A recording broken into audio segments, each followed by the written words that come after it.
When I became a father, I had a very special experience that I don't think was unique to me. In fact, I've spoken to a few other fathers who have said that they've had the same experience.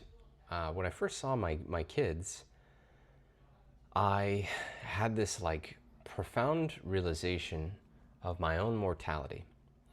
Prior to having kids, I really didn't think much about my own death. It seemed like this far off, kind of impossible thing. I mean, I just really couldn't even imagine that I would die one day. I didn't think about it very often. But after I had my first son and my second son, I have it's just really settled in for me that I am in fact going to die one day. And, that has had, I think that's had some really positive effects on my behavior. And I think that there are some really positive things that can come from reflecting on, accepting, and thinking and pondering about your own death. And in fact, one of the reasons that I created this video series this year was because I've been thinking more about it and thinking about how, in a lot of ways, you don't really control your own death, right? Like, you hope that it's because you're super old and you go peacefully, but that's not a guarantee. And it could come tomorrow, it could come in a year, you just don't know, right? And so that uncertainty, I think, I use that uncertainty of my own demise as a big source of motivation. It's like, okay, I have these things that I'd like to do in my life, but I don't know how long my life is going to be. So if I want these things to get done, I better start working on them today because, like I said, I don't know if I have next year, I don't know how many years that I have left. And thankfully, I'm very healthy, and I do a lot of activities to preserve my health.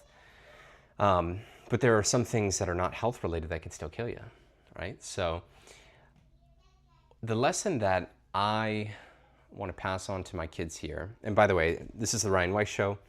I'm Ryan Weiss. I'm doing a video series here called Lessons for My Kids, where I'm presenting one lesson each week that I think it's vital my kids learn by the time they become adults. And the lesson that I want to pass on here is that it's okay to discuss death.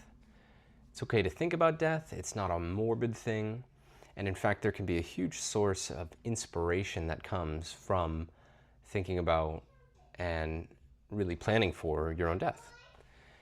I also think that legacy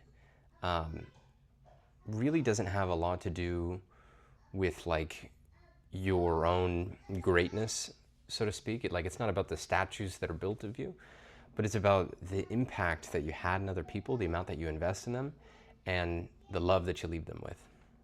And so these videos, I think, are a part of my legacy. I have this this fear, right, that I won't be able to leave my kids with a lot of resources. And I don't mean like money resources. I mean like culture. I mean, in my life, I've learned a lot of lessons, and my thought is my kids can use my experience to move them along faster in life than I got to move along, right? And so I want to give my kids my experiences so that they can skip the years that I've wasted learning some lessons and learn other new lessons that they can teach their kids. I think about what my father's father, my grandfather, my great-grandfather left for me. And the short answer is they didn't leave me a lot. And again, I'm not talking about money or inheritance or anything like that. I just mean I don't have any journals from them. I don't really remember having any profound conversations with them. They didn't give me a lot of advice. And these were two really smart men. And I know that they learned a lot in their lives and they did a lot in their lives. And, their heirs continue on, right? Now I have two boys. I hope that my kids will have kids. And, I have this visualization, right, of each person living their own life. Like it's a sandcastle that they're building on the beach while the tide is out.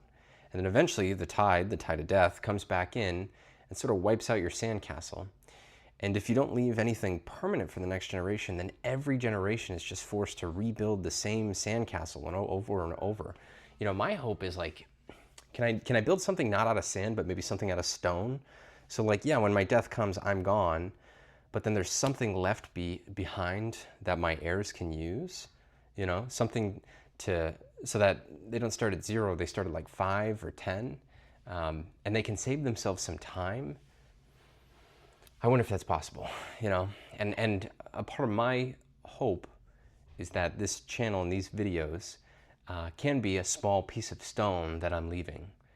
And, you know, my ultimate hope is that it makes a difference and that they can spend their life not relearning the lessons that I spent my life learning.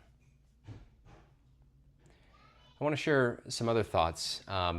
Bronnie Ware was an Australian palliative care nurse, and she spent years caring for people who were dying. And she wrote a book called The Top 5 Regrets of the Dying. And I think it's useful to hear what they are. Now, this is not data, this is anecdote, but I think it's pretty good.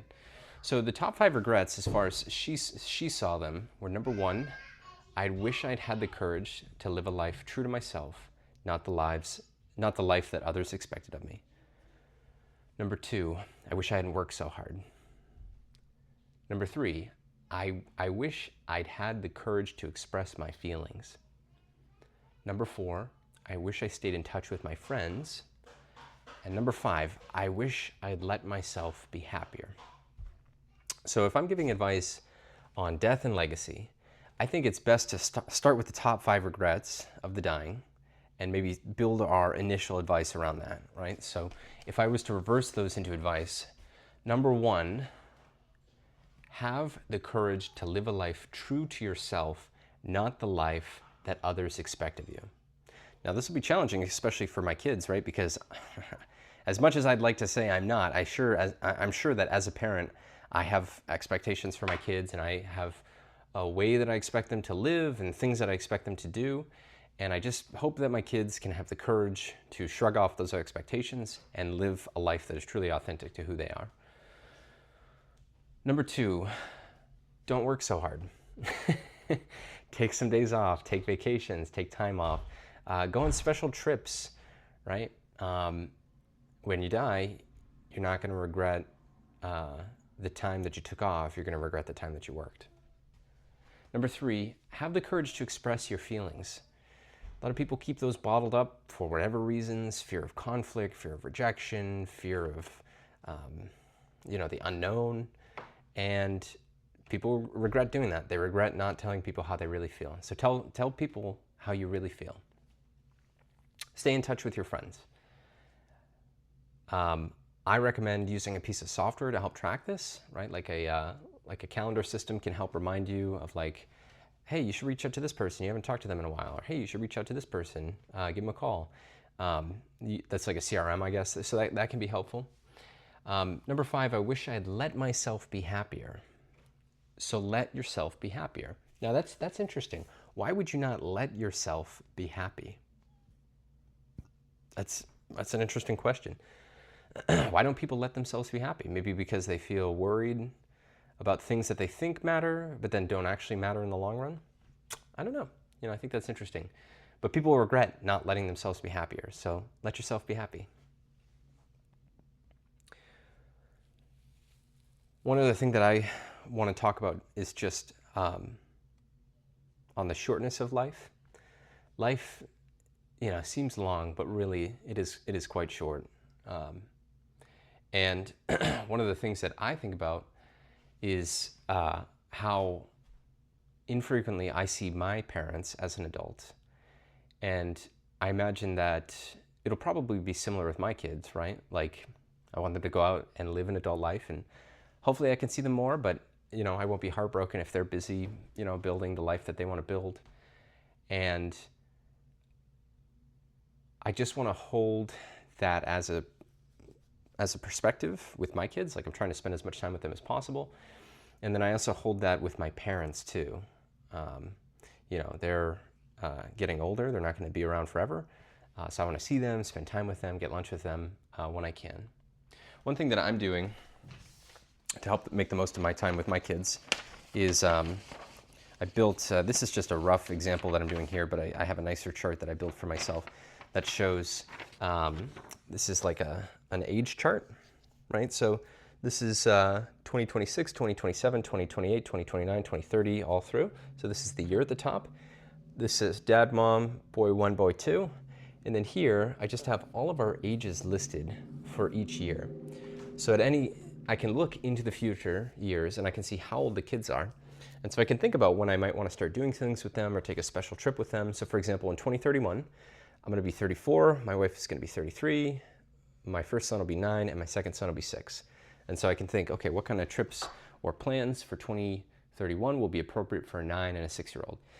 And then when you see this laid out, you realize, hey, we only have 5 summers left until our son's out of the house, or, we only have whatever. Thankfully, my kids are pretty young right now.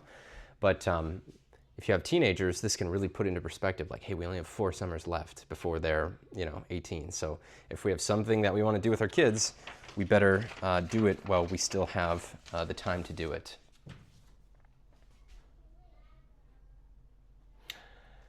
Finally, just a bit on the spiritual component of death.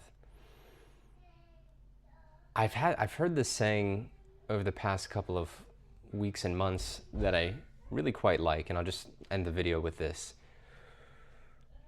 Sometimes people will say, oh man, that was a spiritual experience, or I'm having a spiritual experience, right? So what they're saying is, I'm a human having a spiritual experience.